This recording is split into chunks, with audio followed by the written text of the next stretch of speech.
ஆண்டவராக இயேசு கிறிஸ்துவின் நாமத்தினாலே இந்த விடியலை தேடி நிகழ்ச்சிக்கு உங்களை வரவேற்கிறேன். இயேசுவை போல் வாழ்வு, அதாவது இயேசுவை போல நாம் எப்படி வாழ வேண்டும் என்கிறதை குறித்து இயேசுவினுடைய வாழ்விலிருந்து நாம் கற்றுக்கொண்டு அபியாசப்படுத்த முயற்சிக்கிறோம்.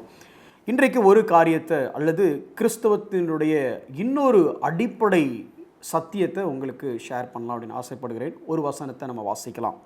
கொலோசியர் 3வது அதிகாரம் 13வது வசனம் இப்படி சொல்கிறது: ஒருவரை ஒருவர் தாங்கி ஒருவர் பேரில் ஒருவருக்கு குறைபாடு உண்டானால் கிறிஸ்து உங்களுக்கு மன்னித்தது போல ஒருவருக்கு ஒருவர் மன்னியுங்கள். கிறிஸ்து உங்களுக்கு மன்னித்தது போல, அப்போ கிறிஸ்துவை போல மன்னியுங்கள். இன்னொரு வசனத்தை நான் வாசிச்சுட்டு விளக்குறேன். எபேசியர் 4வது அதிகாரம் 32வது வசனம் இப்படி சொல்கிறது: ஒருவருக்கொருவர் தயவாயும் மன ஒருக்கமாயும் இருந்து கிறிஸ்துவுக்குள் தேவன் உங்களுக்கு மன்னித்தது போல நீங்களும் ஒருவருக்கொருவர் மன்னியுங்கள்.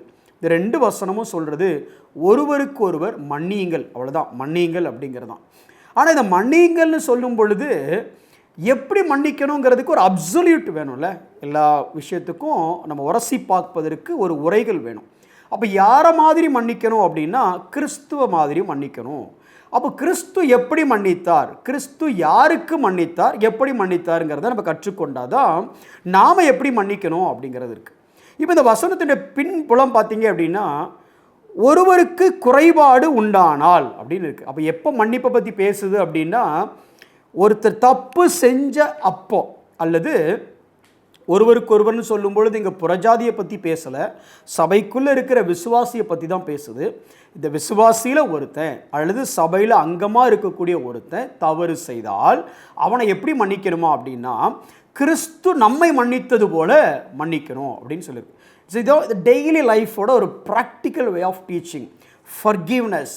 சரி, கிறிஸ்து நமக்கு எப்படி மன்னித்தார், கொஞ்சம் நம்ம அதை யோசிக்கணும். கிறிஸ்து எதன் அடிப்படையில் நம்ம மன்னித்தார், எப்படி மன்னித்தார்?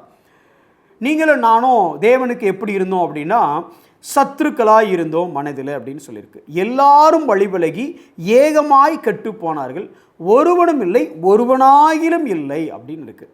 சரி, இப்போ அவர் நமக்கு மன்னிக்கிறதுக்கு நாம் எந்த வகையிலாவது டிசர்வா, அதாவது எப்படி சொல்லலாம், தகுதி உடையவர்களாக நம்ம இருந்தோமா அப்படின்னா இப்படி சொல்லலாம், இந்த தப்பில் அவன் பண்ணியிருக்கான், அவனை மன்னிக்க முடியாது, ஆனால் என்னெல்லாம் மன்னிச்சுக்கலாம், ஏன்னா நான் ஒன்றும் அவன அளவுக்கு மோசம் இல்லை அப்படின்னு நம்ம சொல்கிற அளவுக்கு முடியாதுல்ல. ஏன் அப்படின்னா தேவன் நம்மளுடைய செயல்களை பார்த்து தீர்மானிக்கிறது மாத்திரமல்ல, செயலை தாண்டி எண்ணங்களின் தோற்றம், நோவாவுடைய காலத்தில் பார்க்கும் பொழுது எண்ணங்களின் தோற்றம் நித்தமும் பொல்லாதது என்று கண்டு அங்கே அளிக்கிறார். அப்போ நம்மளுடைய செயலை பார்த்து நான் என்னெல்லாம் மன்னிக்கலாம், நான் ஒன்றும் பெரிய தப்பு பண்ணல அப்படின்னு சொல்லவே முடியாது. அப்போது என்னுடைய எண்ணங்களே பார்த்து, அதை நான் அடிக்கடி சொல்கிறது உண்டு, ஒரு வீட்டில் உங்கள் சொந்தக்காரங்க, உங்கள் ஃப்ரெண்ட்ஸ் எல்லாரையும் வர வச்சு உங்கள் மனதில் நீங்கள் கடைசியாக ஒரு வாரம் என்ன யோசிச்சிங்கிறத அப்படியே எடுத்து ஒரு படமாக ஆக்கி அது ஒரு பெரிய ஸ்க்ரீனில் போட்டால் யாராவது உட்காந்து பார்க்க முடியுமா? முதல்ல நீங்களே உட்காந்து பார்க்க முடியாது. ஏன் அப்படின்னா நம்மளுடைய எண்ணங்கள் அவ்வளவு கீழ்த்தரமானவைகளாக இருக்குது.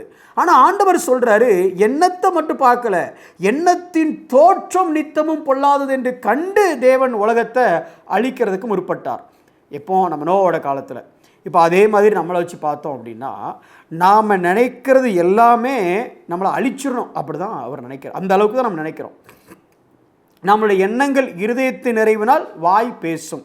அப்போ நம்ம பேசுகிற வார்த்தை எல்லாத்தையுமே, இன்னும் வசனம் சொல்லுதில்ல, நீங்கள் பேசுகிற ஒவ்வொரு வார்த்தையும் நியாயத்தீர்ப்பில் கணக்கில் வரும்னு வருது. அப்போ நம்ம பேசின ஒவ்வொரு வார்த்தையும் பற்றி யோசித்தாலுமே பார்த்தீங்க அப்படின்னா ஆண்டவரை பொறுத்த வரைக்கும் இன்றைக்கி மன்னிச்சுட்டு அப்புறம் நாளாக கழிச்சு மன்னிக்கிறது அப்படி இல்லை. ஆண்டவரை பொறுத்த வரைக்கும் காலையிலேருந்து உங்களை மன்னிக்க ஆரம்பிக்கணும். சரி, இப்படி சொல்கிறேன், காலையிலேருந்து என்ன மன்னிக்க ஆரம்பிக்கணும். என்னை மன்னிக்க ஆரம்பித்தவர் எப்போ வரைக்கும் மன்னிக்கணும்னா மன்னிச்சுக்கிட்டே இருக்கணும். ஏன்னா நான் ஒன்றும் தப்பு செய்யாமல் வாழ்ந்த நேரங்கிறது எனக்கு தெரியலையே. ஒரு நாள் முழுக்க பிரதர் இன்னைக்கு பரிசுத்தமாக வாழ்ந்துட்டேன் பிரதர் அப்படின்னு சொன்னாலே அங்கே பெருமை வந்துடுது. அப்போ அந்த பெருமையை மன்னிச்சாகணும். இல்லை, ஒரு நாள் முழுக்க நான் இப்போ நல்லா ரொம்ப தாழ்மையாக ஆகிட்டேன் பிரதர் அப்படின்னா கூட தாழ்மையாக இருக்கிறேங்கிற ஒரு பெருமை வருது இல்லை. அப்போ மன்னிக்கிறது வந்து எப்போ மன்னிப்பீங்க, எவ்வளோ நேரம் மன்னிப்பீங்க? Make the slate clean every often, அதாவது ஒவ்வொரு முறையும் என்னுடைய தவறுகளை மன்னிக்கிறது மாத்திரமல்ல, அவர் மறக்கிறவராக இருந்துகிட்டே இருக்கிறார்ல. அந்த 2 ஆடுகள் உங்களுக்கு தெரியும்ல, நம்மளுடைய அந்த அட்டோன்மெண்ட் ப்ராசஸில் 2 ஆடு இருக்குது. ஒரு ஆடை அந்த இரத்தத்தை பலிபீடத்துக்கு கொண்டு போகிற ஒரு ஆடை பார்க்குறோம். இன்னொரு ஆடை போக்காடா அல்லது ஸ்கேப் கோட்னு சொல்கிறாங்கல்ல, அதாவது அதை ரொம்ப தூரத்துக்கு கொண்டு போய் விட்டு அது திரும்பி வராத மாதிரி. அதே மாதிரி தான் ஒரு பக்கம் நம்முடைய பாவத்தை தேவன் மன்னிக்கிறவராக இருந்தாலும் இன்னொரு பக்கம் நம்முடைய பாவத்தை மறக்கிறவராக இருக்கிறார். அப்படி தான் கிறிஸ்து நம்மை மன்னிக்கிறது போல அப்படின்னா அப்படி தான். ஆனால் நம்ம எப்படி இந்த சின்ன பிள்ளையை அடிக்கும்போது சொல்லும் போது, எங்கே பாரு 2 தடவை தப்பு செஞ்ச விட்டுட்டேன், 2 தடவை மன்னிச்சிட்டேன், 3வது இன்னொரு தடவை பண்ணினேன். அப்போ என்ன அர்த்தம்? 2 தடவை மன்னிச்சிங்களே பிரதர், ஆனால் அதை நீங்கள் இன்னும் மறக்கலை. இப்போ 3வது தடவை தப்பு செய்யும் போது 2 தடவை மன்னிச்சேங்கிறத ஒரு பெருமையாகவும் சொல்லிக்கிறீங்க. 3வது தடவை என்ன பண்ணுறீங்கன்னா அதை அப்போ ட்ராக் வச்சுக்கிட்டே வரீங்க. ஆனால் ஆண்டவர் ஒரு உங்களை பார்த்து, இங்கே பாரு 4 தடவை பொய் சொன்னேன் மன்னிச்சிட்டேன், இன்றைக்கி 5வது தடவை பொய் சொல்கிறேன் அப்படின்னு சொல்லி இன்றைக்கே பார்த்துருக்கீங்களா?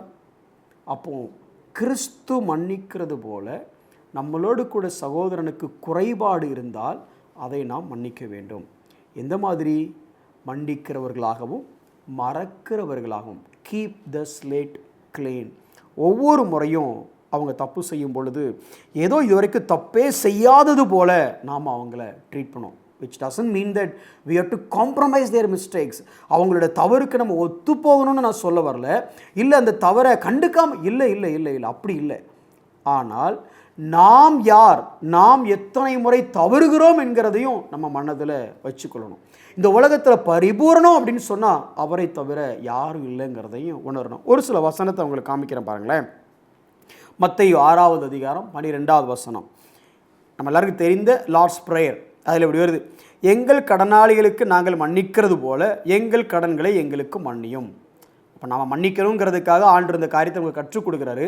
கொஞ்சம் இதனுடைய ஆவிக்குரிய அர்த்தத்தை விட்டுட்டு லிட்ரலாக அர்த்தம் எடுத்து பாருங்களேன். கொஞ்சம் சும்மா உங்களுடைய புரிதலுக்காக, உபதேசமாக இல்லை, உங்களுக்கு புரிதலுக்காக சொல்லித்தரேன். நாங்கள் மற்றவங்களை மன்னிக்கிறது போல நீர் எங்களை மன்னித்தால் போதும் ஆண்டவரே அப்படின்னு உங்களால் ஜெபம் பண்ண முடியுமா? உங்களால் இல்லை, என்னால் ஜெபம் பண்ண முடியுமா? ஆண்டவரே, நான் இன்னைக்கு என் கூட இருக்கிறவங்களெல்லாம் மன்னிக்கிற அளவுக்கு நீங்கள் என்ன மன்னிச்சா போதும், அதுக்கு மேலே மன்னிக்க வேண்டாம் அப்படின்னு சொல்ல முடியுமா? லிட்டரலாக அப்படி எடுத்துக்க கூடாது. ஆனால் அப்படி ஒரு ஜெபம் பண்ணக்கூடிய தைரியம் நமக்கு இருக்கா? இல்லை. ஆனால் வசனம் என்ன சொல்லுது பாருங்க, 14வது வசனம் சொல்லுது, மனுஷருடைய தப்பிதங்களை நீங்கள் அவர்களுக்கு மன்னித்தால் உங்கள் பரமபிதா உங்களுக்கும் மன்னிப்பார். மனுஷனுடைய தப்பிதங்களை மன்னியாதிருந்தார் அவர் உங்கள் தப்புதங்களையும் மன்னியாதிருப்பார்.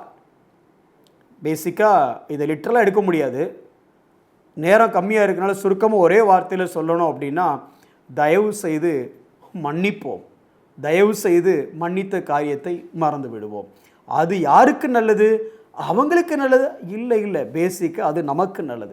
காரிட்டோன் போம் அப்படிங்கிற கூடிய அந்த நாசிச படைகளின் மத்தியில் யூதர்களை காப்பாற்றி தேவ பிள்ளையா இல்லை சொல்லப்போனால் தேவ ஊழியராக வாழ்ந்த அந்த அம்மா அவங்க சொல்கிறாங்க, மன்னிக்கும் பொழுது சிறையிலிருந்து விடுபடுவது அவர்கள் அல்ல நாம் அப்படின்னு சொல்கிறாங்க. அதாவது ஒருத்தரை மன்னிக்காத வரைக்கும் நீங்கள் நம்ம நினைக்கிறோம் நம்ம அவனை மன்னிக்கலை, அவன் மனசுக்குள்ளே அவனை மன்னிக்காதனால அவனுக்கு தண்டனை கொடுத்துட்ருக்கோம் அப்படின்னு நினைக்கிறோம். ஆனால் பைதவே உங்களுக்கு ஒன்று புரியணும், நீங்கள் மற்றவனை மன்னிக்காத போது நீங்கள் அவங்களுக்கு தண்டனை கொடுக்கல, நீங்கள் உங்களை சிறையில் வச்சுருக்கிறீங்கன்னு அர்த்தம்.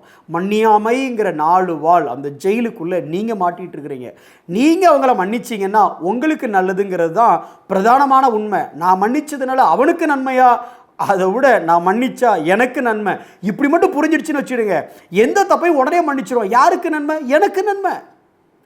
இன்னும் அதுக்கு ஒரு சின்ன ஒரு வசனத்தை மட்டும் சொல்கிறோம் பாருங்களேன். இந்த வசனத்தை நம்ம அடிக்கடி காணிக்கைக்காகவே பயன்படுத்திட்டோம், ஆனால் அந்த வசனத்தினுடைய பின்னணி இதை பற்றி தான் சொல்லுது. லூக்கா 6வது அதிகாரம் 37வது வசனத்தில் மன்னிக்கிறத பற்றி பேசுது. அதாவது மற்றவர்களை குற்றவாளின்னு தீர்க்காதீர்கள், டு நாட் ஜட்ஜ் அதை பற்றி பேசிட்டு 38வது வசனம் லூக்கா 6:38 இப்படி சொல்லுது, கொடுங்கள் அப்பொழுது உங்களுக்கு கொடுக்கப்படும், அமுக்கி குலுக்கி சரிந்து விழும்படி நன்றாய் அளந்து உங்கள் மடியிலே போடுவார்கள், நீங்கள் எந்த அளவினால் அளக்கிறீர்களோ அந்த அளவினால் உங்களுக்கு அளக்கப்படும். இதை நம்ம என்ன பண்ணிட்டோம், காணிக்கை கொடுக்கறதையும் மற்றவங்களுக்கு பணம் கொடுக்கறதையும் பற்றி பேசுறதுக்கு இந்த வசனத்தை பயன்படுத்திட்டோம். சரி, பிரின்சிபல் என்னவோ அப்படி இருக்கிறதுனால அதை பயன்படுத்துகிறாங்க.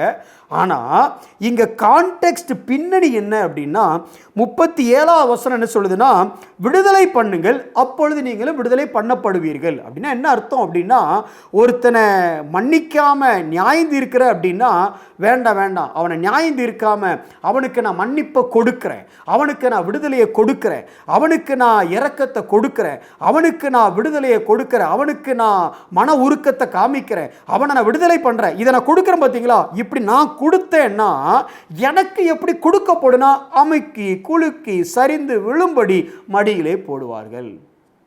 அப்போ இது எதை பற்றி பேசுது? நான் கிறிஸ்துவ போல ஒருத்தனை மன்னிச்சேன்னா எனக்கு இன்னும் அதிகமாக இரக்கம் பாராட்டப்படும். ரொம்ப சிம்பிள். ஆண்டவர் உங்களுக்கு எவ்வளோ இரக்கம் பாராட்டியிருக்கிறாருங்கிற உணர்வு உங்களுக்கும் எனக்கும் இருந்துச்சுன்னா நாம் இயல்பாகவே மற்றவங்க மேலேயும் அந்த இரக்கம் பாராட்டுவோம், அந்த மன்னிப்பை நாம் கொடுப்போம். சபினா உம்ராண்ட், ரிச்சர்ட் உம்ராண்டோட மனைவி, அவங்க ஒரு நாள் அவங்க படுக்கையில் இருக்கும் பொழுது அவர்கள் குடும்பத்தை கொன்ற ஒரு நபர் அங்கே வருகிறார். லாங் ஸ்டோரியை ரொம்ப ஷார்ட்டாக சொல்ல முயற்சி பண்ணுறேன். அவங்க குடும்பத்தை கொன்ற ஒரு நபர் அவங்க வீட்டுக்கு வந்திருக்கிறார். அப்போ அவரை ஆண்டவருக்குள்ளே நடத்திட்டாங்க, வழி நடத்திட்டாங்க.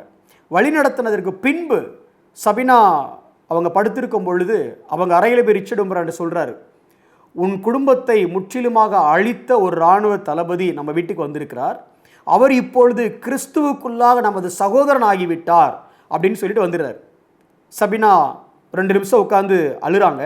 அழுதுட்டு நேராக வந்து அந்த ஆஜானு பாகவான கொடூர தோற்றம் கொண்ட அந்த மிலிட்ரி மேனை கட்டி பிடிச்சி என் சகோதரனே அப்படின்னு சொன்னாங்க. இதுதான் கிறிஸ்துவின் மன்னிப்பு. நமக்குள்ளே அந்த மன்னிக்கிற சுபாவம் இருக்கா? சோமனும். அன்புள்ள ஆண்டவரே, உம்முடைய மன்னிப்பு அது அளவிட முடியாதது ஆண்டவரே. உமக்கு சத்துருக்களாய் இருந்த நாங்கள், உமக்கு விரோதமாக இருந்த நாங்கள், எங்களுடைய எண்ணம், எங்களுடைய சிந்தனையின் ஆழத்தின் தோற்றம் எல்லாமே பாவமாக இருந்தது. ஆனால் நீர் முற்றிலுமாக பரிசுத்தமாக இருக்கிறீர். அப்படி இருந்தும் எங்களை நீர் மன்னித்தீர். எங்களை மன்னித்தது மாத்திரமல்ல, எங்களுடைய மன்னிப்பின் கிரயமாக உமது சொந்த குமாரனையே நீர் தண்டித்தீர். நீரோ அவரை நொறுக்க சித்தமானீர். ஏன்? எங்களை மன்னிப்பதற்காக. அந்த மன்னிக்கிற சுபாவத்தை எங்களுக்கு தாங்க ஆண்டவரே. கிறிஸ்து எங்களுக்கு மன்னித்தது போல நாங்கள் மற்றவர்களையும் மன்னிக்க எங்களுக்கு நீர் கிருபை தாரும். இயேசுவின் நாமத்தில் ஜெபிக்கிறோம் நல்ல பிதாவே, ஆமென்.